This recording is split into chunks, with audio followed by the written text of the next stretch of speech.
mga alagad na pinili ng Diyos ay kanilang tuligsayin.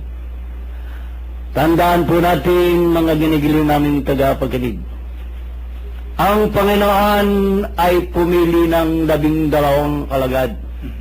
At sa 12 ito, na ngayon ay kasali niyang nangangaral, isa rito ay Judas. Kung titingnan natin, alam ng Diyos na maghuhudas sa Kanya ang taong ito. Kung titingnan natin at lagi lamang natin isa sa isip, kung inintindi ng Diyos ang Kanyang sarili, ang sarili ng Panginoong Yesus, at hindi na niya pipiliin ito. Pero pinili niya. Bakit?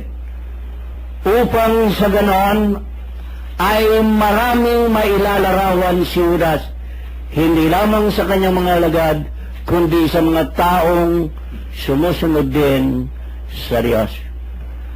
Maraming naging ganito kanyang pagkapili.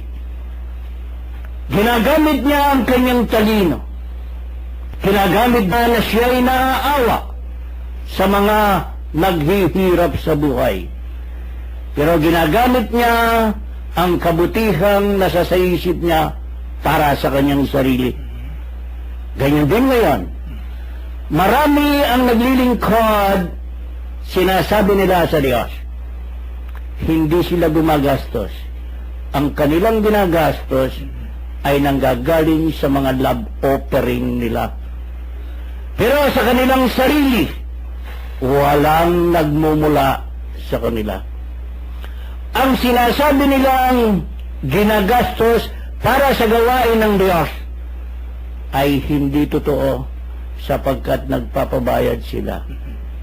Meron na akong nakausap na ang sabi ay ganito: karapatan lamang daw ng mga manggagawa ng Diyos na sila ay tumanggap ng upa dahil yon ay nasa Biblia. Pero ang nakakalimutan nila, ang bilin ng Diyos ay ganito. Kung pumunta kayo sa isang bayan, kainin ninyo ang lahat ng iahahin sa inyo. Dahil may karapatan ang manggagawa sa kanyang upa. Pagkain ang upa ng mga manggagawa ng Diyos, hindi pera. Pero karamihan ng mga kapatid natin ay ginagamit nila ito upang mailigaw at magkaroon ng pansariling hangarin sa paggamit nila sa salita ng Diyos. Alalahanin natin, mga kapatid, na ang si Satanas na kalaban ng Diyos ay ginagamit ang salita ng Diyos upang ipanlaban sa mga salita din ng Diyos. Muli ko pong babanggitin sa inyo si Job. Nang si Job ay makadaw pang palad ng Diyos Ama, ay sinabi niya sa Panginoong Diyos ng ganito: kaya nananatiling tapat ang lingkod mong si Job dahil hindi siya nahihirapan. So sabi ng Diyos, Satanas, gawin mo ang lahat ng gusto mo, huwag mo siyang sasaktan. Pero nung hindi napasuko ni Satanas si Job, nung alisin niya ang lahat ng kayamanan nito at namatay yung 7 anak niya at yung kanyang asawa, ay muling nakita ng Diyos si Satanas at sinabi, nakita mo ba ang lingkod kong si Job? Sumagot ulit si Satanas na tusong-tuso. Ginamit ang salita ng Diyos, kaya siya nananatiling tapat sa iyo yung lingkod mong si Job dahil hindi siya nasasaktan. Ganyan po ang karamihang mga magagaling. Tapos sa mga paaralan ng hindi otorisado ng Diyos na mga paaralan. Na ang kanilang sariling kalooban, sariling katalinuhan, ang siyang ginagamit ang salita ng Diyos upang ipanlinlang sa mga kapatid natin. Tandaan po natin, mga binigli naming tagapakinig, ang Diyos ay nagtayo ng isang iglesia nung kanyang kapanahunan. Hindi ngayong panahon ito, hindi nung 1400, hindi nung 1500, hindi nung 1600, o hindi nung 1914. Maraming pangyayari po sa ating buhay na pinaalalahanan tayo ng Diyos.